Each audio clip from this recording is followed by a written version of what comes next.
The legendary creature of the Beholder was also reprinted in the 2025 book, which I'm glad about. So they predominantly lay in the Underdark, and these guys are also known as Eye Tyrants, by the way, if anyone didn't know that. They also have some, like a giant maw, a giant eye, as well as many central other eyes around them. They also very much think very narcissistically, are paranoid, and all that different stuff. And another funny thing is, beholders. The only creature that hates beholders more are other beholders, which is very funny. Additionally, they have a lot of different powers, and they also have layer actions. So we're gonna go ahead and look at those. So first off, we're gonna go ahead and see scope. They have scopophobia, so creatures within 1 mile of the layer feel as they're being watched, which is kind of funny. So that's actually a good way to go ahead and tell about the second effect is warping terrain. So whenever a creature rolls a natural 1 on a d20 test, any d20 test, they're just knocked prone, which could be very dangerous, especially if you're like climbing. I don't know. That's terrifying. So consider using that in your game, maybe. And we're also going to go ahead and look at their stat block. So they are kind of powerful again.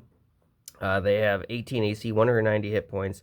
They also are CR 13, but it increases if they are in their layer. They have legendary resistances. They got multi attacks. They got bite attack. They got eye rays. They got 10 eye rays in this one.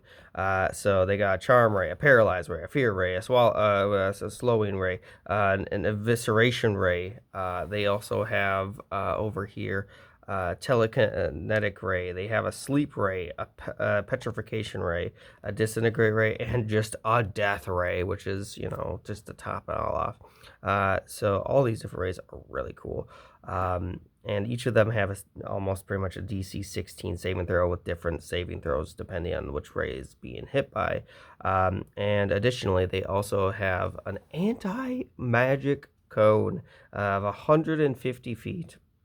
Where they're just under the anti-magic field, which is crazy. They also have the legendary actions such as Chomp and Glare, which they get to use one of their eye rays, or they get to make 2 attacks. I think these guys, again, still very deadly. The eye attacks, some of them are a lot worse than the others. Frankly, I think that like the petrification isn't super bad because it takes 2 fails, but like the death ray, disintegrate ray, all just terrifying because if you drop to 0, you turn to dust for the disintegrate. Anyway, kind of crazy, kind of cool.